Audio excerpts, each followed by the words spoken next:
So what we're going to do here is prepare a large scale pouring of specialized plates that have LB broth and agar, and then we're going to be adding ampicillin, IPTG, and a chemical called Xgal. And these plates will be used along with XL1 blue to help identify which bacteria have taken up the vector with the DNA. So first we need to weigh out the materials. So here we have a top loading balance. Okay, and what we do is we put a weighing boat on it and we tare it. Okay, then we're going to be weighing out the materials. So this is a very large bottle, and we're going to be taking we're going to be filling this up to 800 milliliters and autoclaving it, and then we have to put it in a hot water bath. Make sure it's no cooler than 60 degrees centigrade because the agar otherwise will solidify. But if it's too hot, then the chemicals we add, the ampicillin, will degrade. So using first the LB agar material, I tapped it to try and get the materials. Even with a large spoon, it doesn't really reach all the way to the bottom. So what I do is tap it, move it so that inside it's going to be more distributed towards the opening. Some might fall out of the opening, so I'm opening this up such that it will, and everything's fine. Okay, so I'm going to go in. It's like a yellowish powder.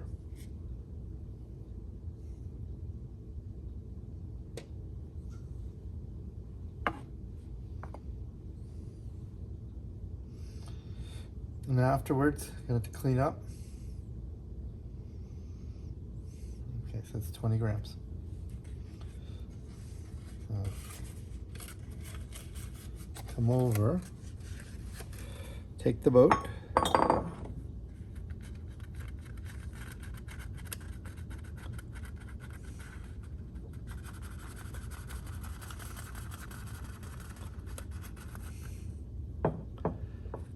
Gotta get it all in there.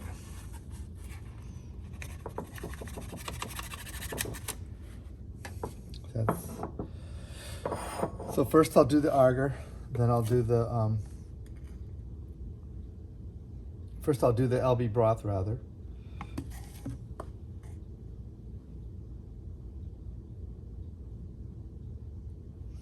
Now this is to pour out of each of these bottles. If I pour 13 milliliters into a petri dish of what's going to be autoclaved here, then I should get about 60 plates per bottle.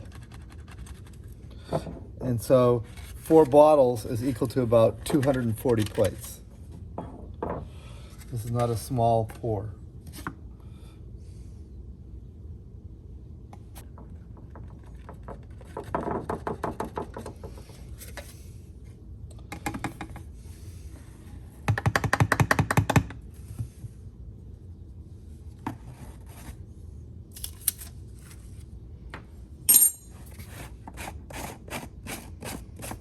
This is hygroscopic. I don't want to leave it open any longer than is absolutely necessary. So now for the granulated agar, this is derived from seaweed. I need 12 grams. It's, I don't know if you can see, this is like a yellowish powder, kind of very fluffy. See how it even sticks to the side of the glass. Agar itself is much more like sand.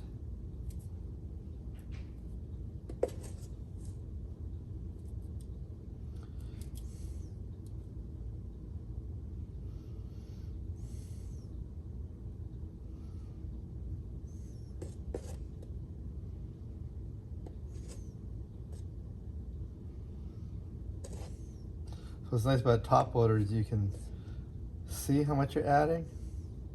There we go. Okay. So I don't know if you can see this. It's more sand-like.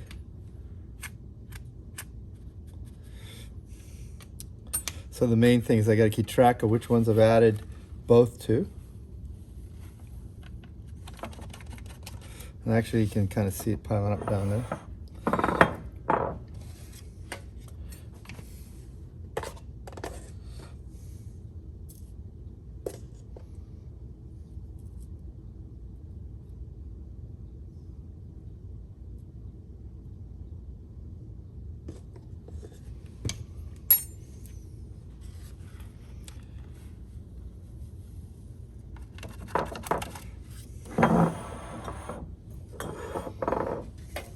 So we're going to be using deionized water to add to these bottles before we autoclave them. So we have 4 bottles. We need to be adding some deionized water. We need 800 mils. We could do 2 500s, but actually this polyethylene, this plastic thing will work. So we put it, this is a fancy filtration system. You can see it has different parameters that it will talk about, but in particular, it's going to be the electrical conductance. In this case, pushing down the plunger activated it, and we're going to go up to 800 mils. That's our goal.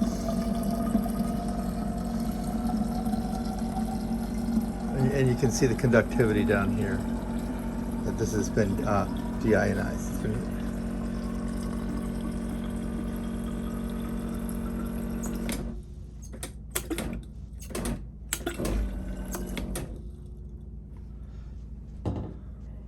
That's 800 mils.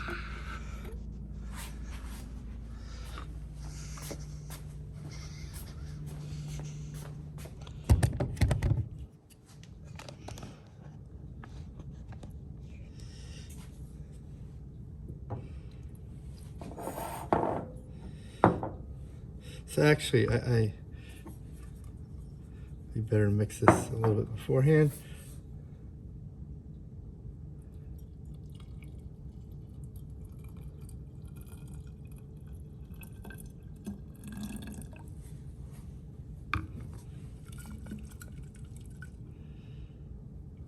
And this is not all going to dissolve. Once it's in the autoclave, though, it should. But before I fill it up all the way, I'm trying to get some mixing together or suspend it together.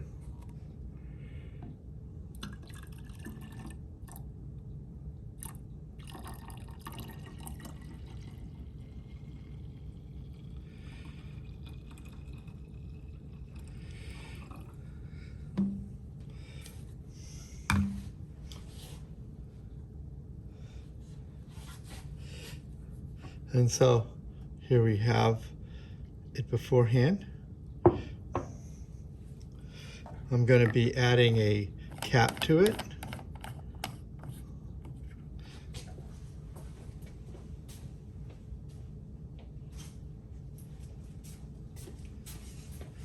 Now in the autoclave,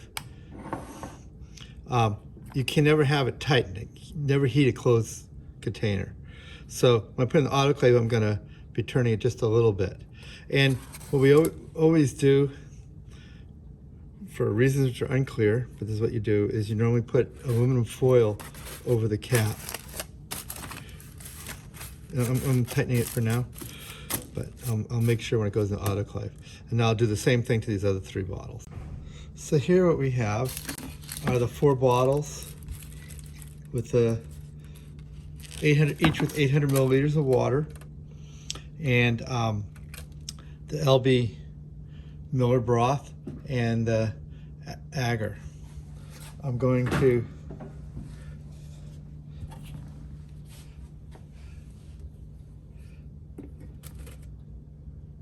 take some deionized water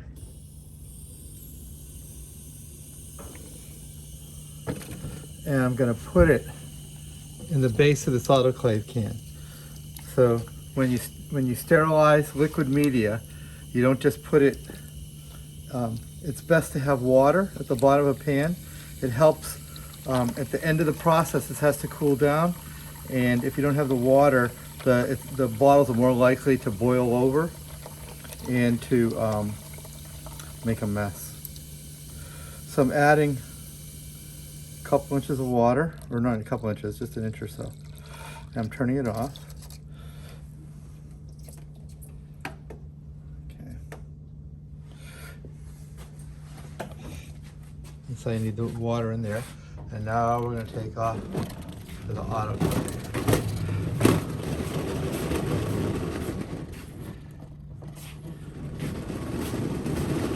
These guys don't know where they're going.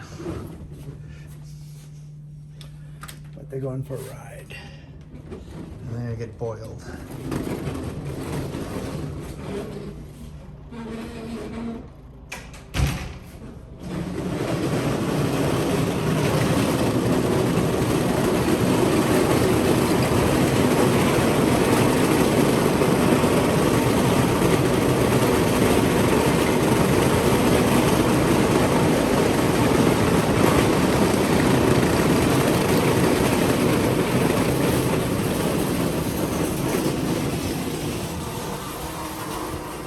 So here's the autoclave ice machine where we get ice in our labs.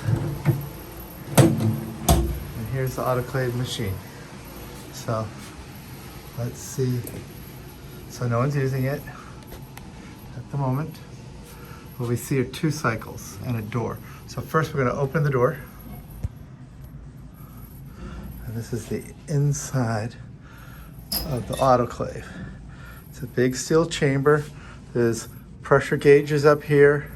There's a water jacket around it.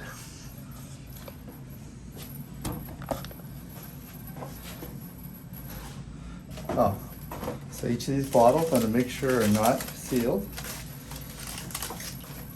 I'm undoing the caps by maybe at most a quarter turn. But I'm going to make sure each bottle is not sealed.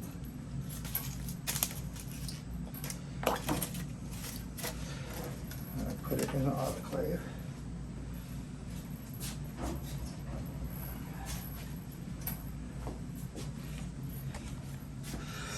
So here's the tray in the autoclave. It's quite deep. I could put one further in, or I could put another tray up here, but notice there is a height. You can't just put anything in. And then, so they're all, so I can twist all those caps easily. Just want to make sure nothing is, again, it's very important not to have a sealed bottle. Okay. I'm going to close it. So first thing here, there's something called jacket is off. I'll put it on. Gravity is for sterilizing dry things like Eppendorf tubes, glass tubes. Liquid is what we need. This is a rather long time. So I hit the program. We don't really need 45 minutes. And that sound now is because I turned the jacket on, and it's starting to heat up and add water to the jacket. So I'm going to change this. Actually 20 minutes is enough, but I'm going to be certain. So liquid 121 degrees is the final sterilization temperature. I don't have an active probe, which means to measure the temperature exactly. And this is 30 minutes. And if I didn't know this was going to work, I would put some tape on it, which would change color to show that it hit 121. But I'm going to know it's going to hit it. So 30 minutes, I changed it from 45, I hit enter, and it's set to go. And now I'm going to hit. I have various cycles that are set now.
So it's done sterilizing, and now it's getting ready to exhaust.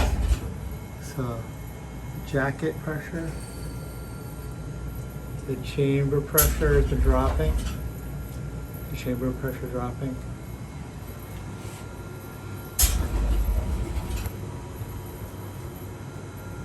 You notice that the chamber temperature has been dropping from 120, and the jacket temperature is going a little bit, and you can see the pressure dropping here.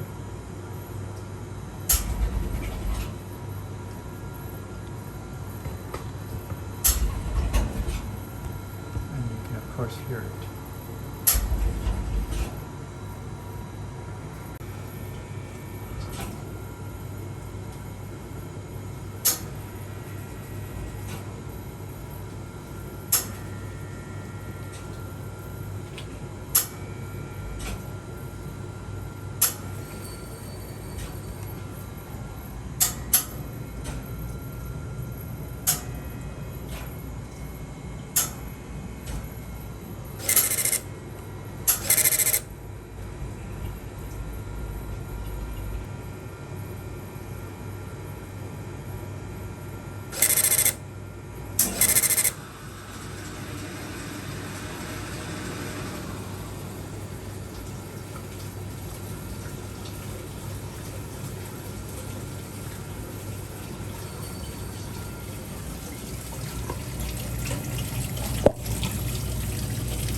There and putting on a lot of water.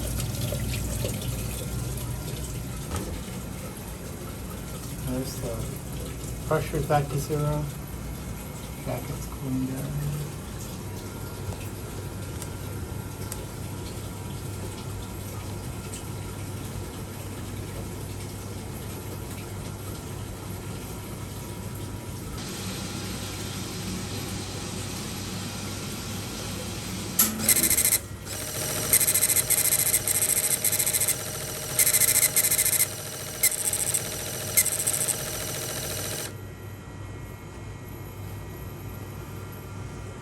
Alright, so opening the door. So the steam come out. Alright. Everything is very, very hot. Okay. Let's pull this out.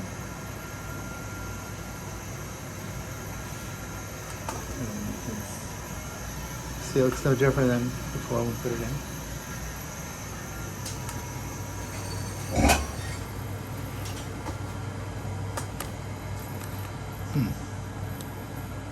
It's unusual in this.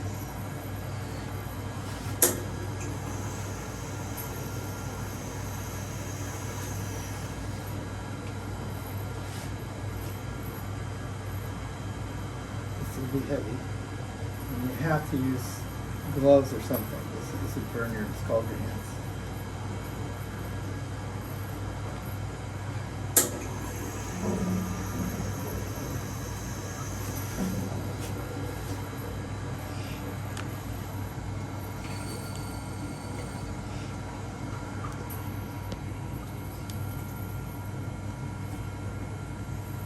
Okay, so I'm actually gonna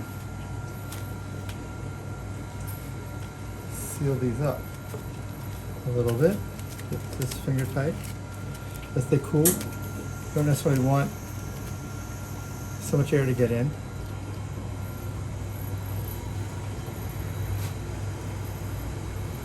And I'm going to go and put these in a water bath.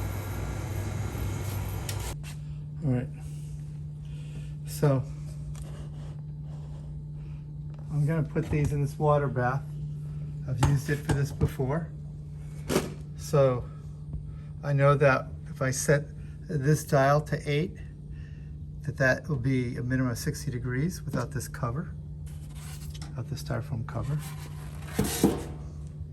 So I have water. It's reading 65 right now. That had a cover on it. So now I'm going to put these in here, and if I could pour these right now, I'd make regular LB Agar plates. But remember, I'm adding ampicillin, IPTG, and Xgal. Now, as I put them in, I'm going to, this is less important for the moment. I want to make sure I have a good grip on this. Get the water off. I hope this shows. You can see right now that you can still see solids there. I'm tightening up this just a hair. And now I'm gonna really swirl this to mix it. It's very important. Now it's hot. Agar and everything should dissolve. I need this to be homogeneous. Otherwise, I'm not gonna have agar plates of the right consistency. And actually, this is not good. I still see some solids in there. They should have dissolved. I'll give that another few minutes. I'll do that to each of these. Make sure they're all nicely mixed. Again, it looks, you know, you can still see that it hasn't all dissolved, because even though it's very hot, it didn't have Brownian motion. So, I mean, you'd think by Brownian motion it would mix. This one's much better. It's coming up clear, faster. Do this one.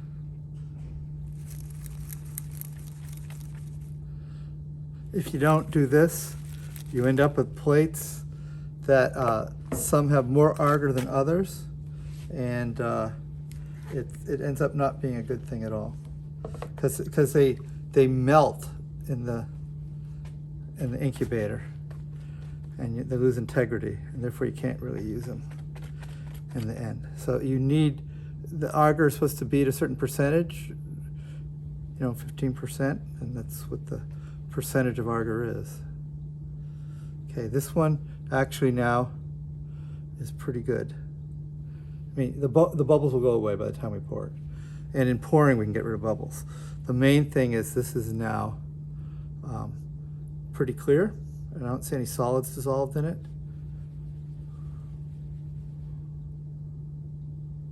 And I have the bottle sealed completely right now. Okay, I'm not worried about it. As it's cooling, it won't implode. You worry about when it's heating that it will explode. Now I'm going to put it in a hot water bath over here, like you saw, while I get the rest of the reagents ready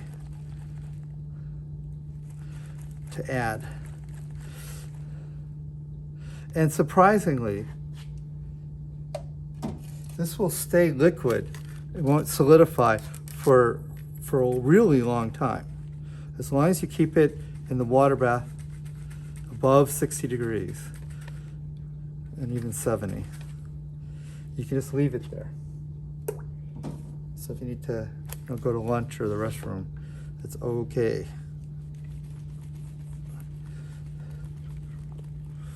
But once we add the chemicals to a bottle, we should pour it as quickly as we can, because then we're not gonna keep heating it when the chemicals are present. In preparation for pouring plates, we need to get the plates out. Okay, so this happens to be a sleeve of 20. This is a little offside. This is 94 by 16.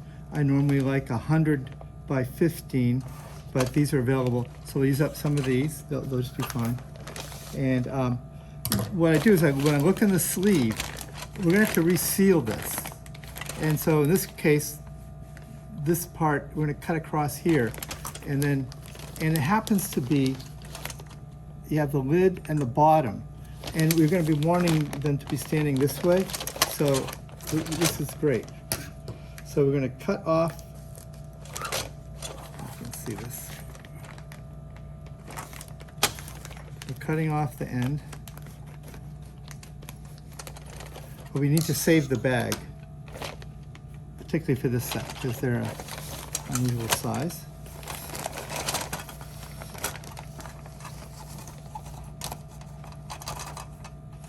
And now I have a stack of 20 rather. I divide them into 2 stacks of 10. That's a good cut. And it'll be easy for me to grab them and you'll see when we pour them. And so I know that per bottle is going to be about 60 plates. So I want at least 60 plates out and ready to be taken for pouring. Okay, it's time to pour plates. We have at least 60 plates ready. And we have extras because that's for future bottles.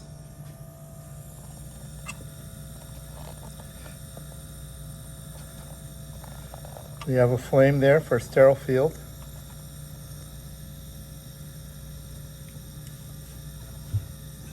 And now this is the hot agar, and we're running against time because it can start solidifying now. But we need to add our additives at this point. So basically it's going to be 800 milliliters, and microliters, 800 microliters and 1600 microliters.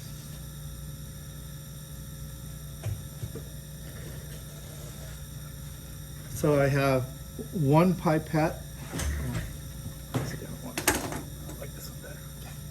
I have 1 pipette, 1 P1000 set to 800 microliters.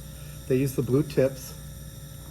And so it doesn't matter the order so much, but I'm opening the bottle near a sterile field.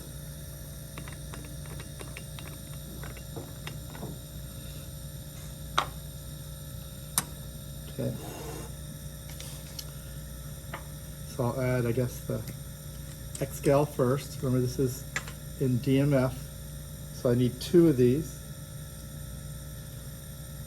1, 2. Get rid of that tip. I'm keeping this one on ice. And then in this aluminum foil.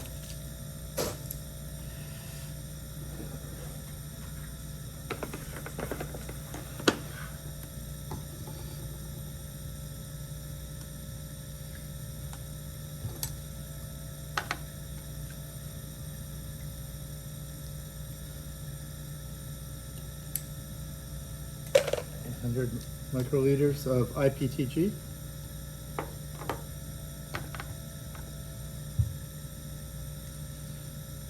Now this is over 60 degrees in there. I have to be working fast now. It doesn't solidify on me. And it starts solidifying, you'll see what happens. All right, so the additives are in there.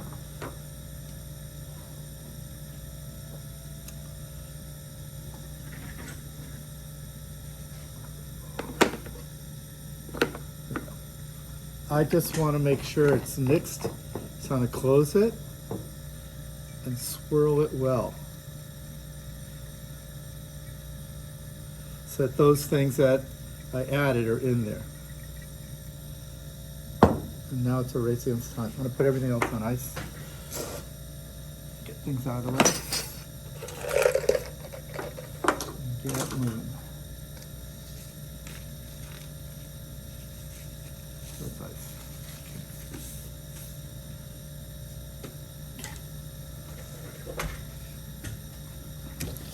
So I'm going to start pouring plates.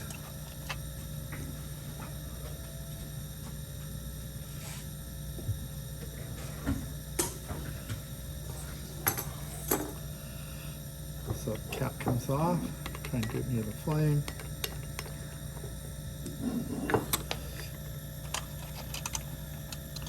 Take like 5. I've been keeping this sterile. So I'm using a 25 milliliter. I'm going to use 13 milliliters to add.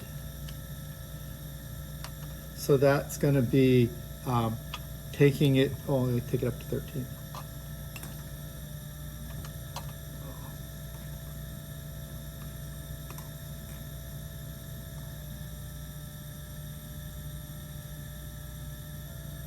And I turn it so I can see the gradations. Now I take the top off the plate.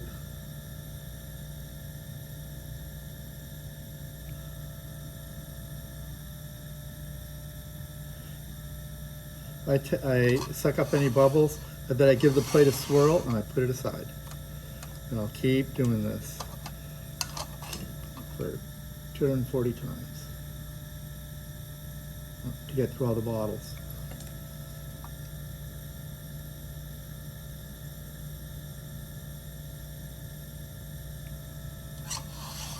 Give it a swirl, stack it.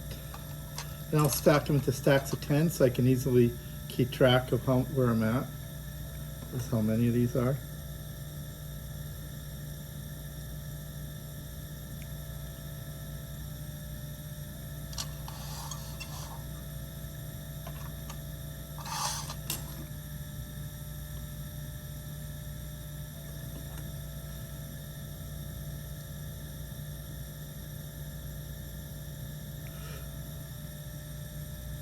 And I did have this bottle sitting for a while to equilibrate, so it's not too hot.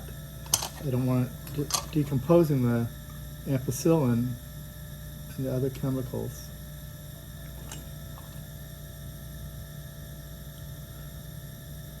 But I can't have the agar solidifying either.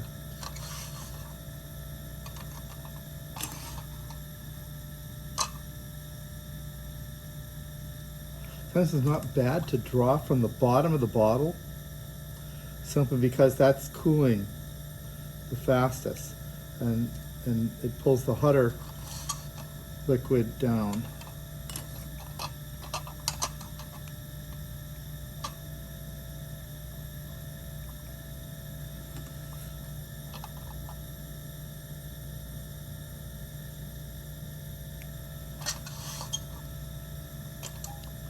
So right now it's a race between the bottle cooling. Some people have tried like hot water bats and things in the past. It's a little hard. It's a little awkward to have a hot water bat sitting right here. So as long as you can get them done fast enough, it works.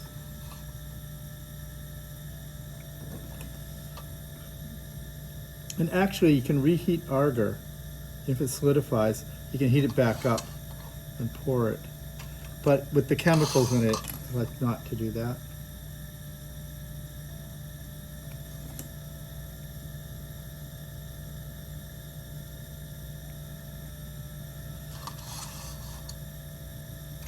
That's the first 10.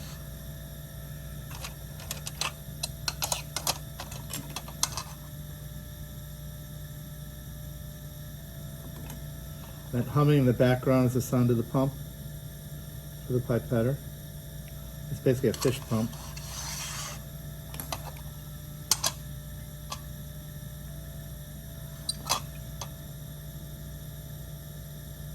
I mean for the aquariums. But they modify it for these pipetters.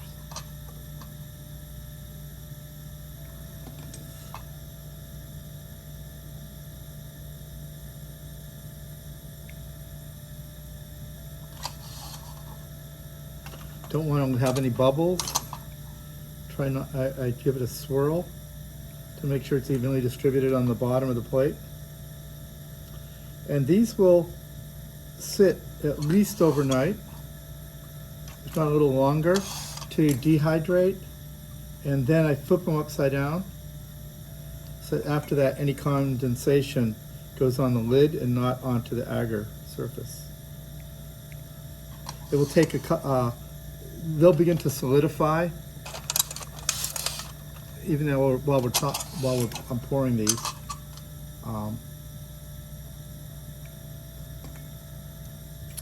And some people just pour it straight out of the bottle and guesstimate, but I mean, it's hard to always be precise, and some will have more and some will have less.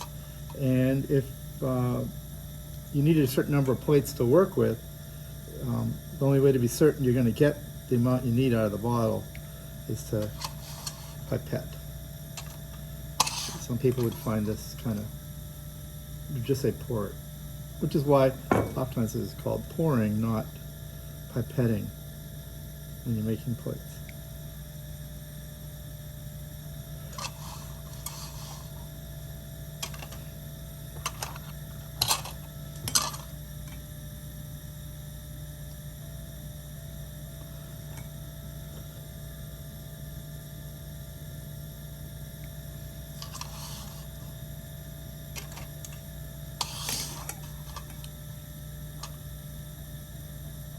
And then they'll be stored at 0 degrees until use. Don't freeze your plates.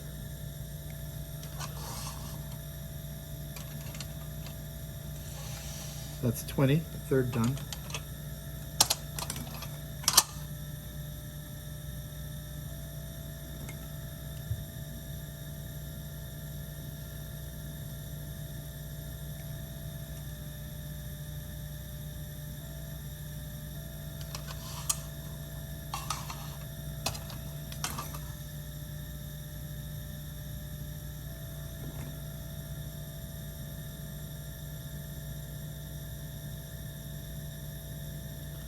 Commercially, if you could buy such plates, a regular Agar plate goes for probably around $2.50 a plate if you buy it from a company.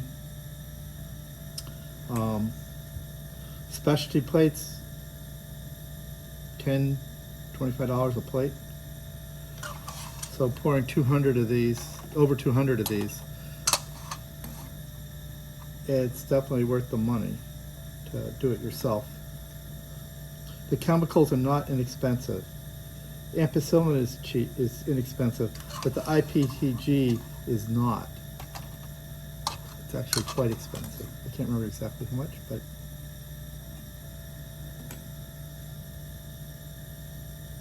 and different specialty plates will have different costs from manufacturers. But this is the same procedure. Whenever you're going to add a chemical to an agar, this is how you do it. This is how I do it anyway.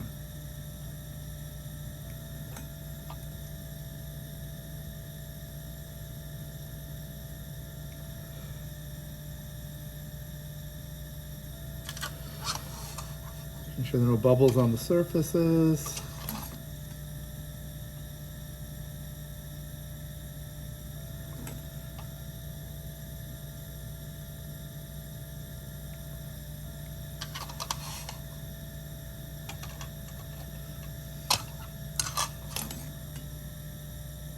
Concentrate on what you're doing.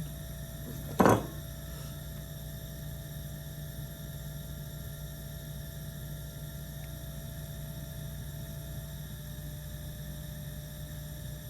and make each plate perfect. It's not going to happen, but it's a goal.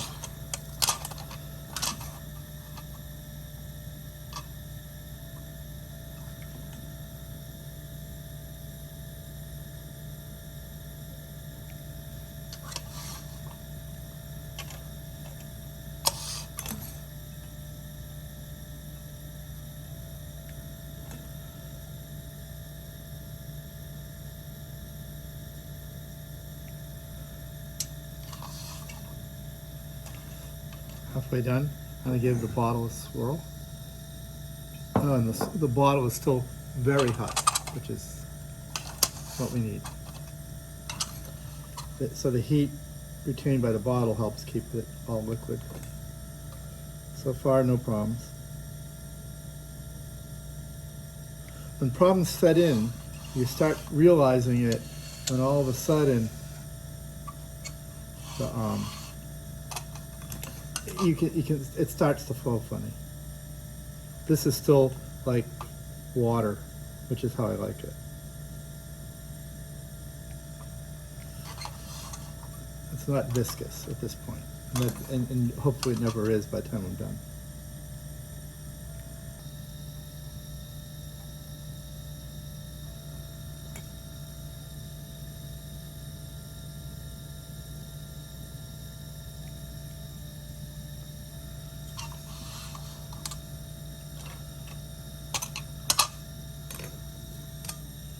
Coming down to the final parts of this bottle.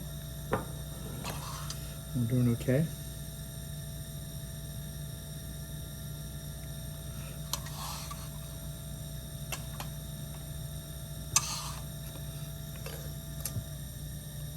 Actually, looks like we're going to get more than 60 plates out of this.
$62-63 plates almost. That's it for this bottle. And I'll use it for the moment. And there's starting to be just a little bit of agar starting to solidify at the bottom. And so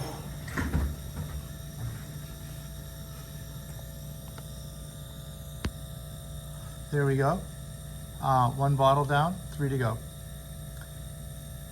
It's less than half an hour. And so it will go on.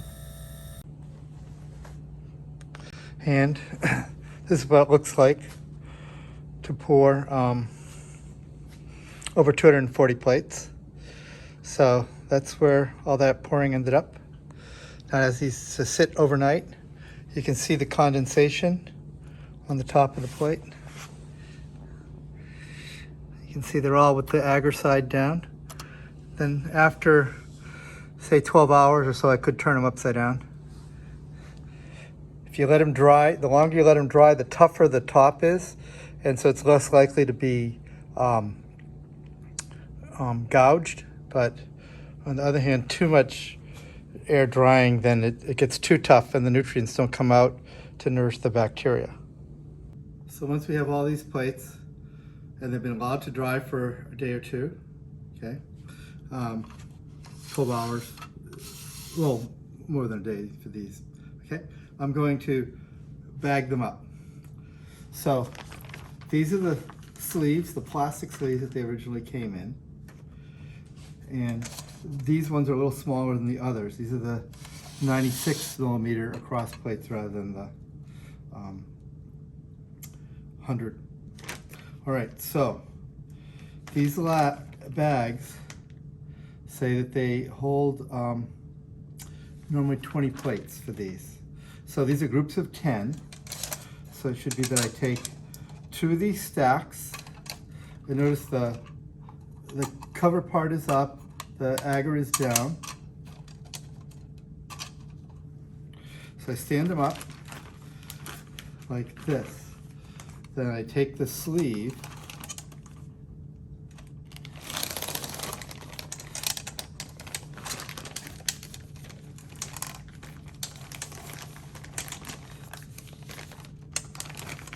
and I pull it over. Side of it pulled over. I'm going to take a little bit of tape. I'm going to seal the end of the bag. And you want to make this a flat seal because, well, actually, it will be standing this way. That puts the agar up here. And then I just need to label what they are. And so these are LB Agar,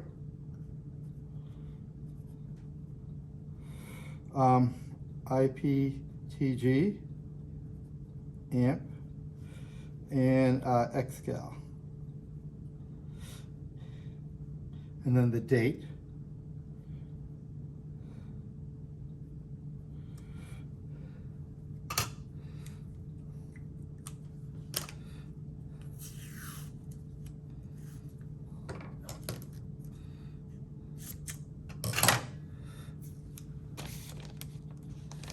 So I'll label these, and that's how then I'll put this in the cold room. What's the cold room? Put the light on, open the door, and we'll go in. Here are some of the other plates that we had in the past. So I'll put these over here, and they get stored in here until we take them out before lab to use them. And here's the rest from packaged up to go into the cold room. Here they are stored in the cold room. Ready for later use in lab.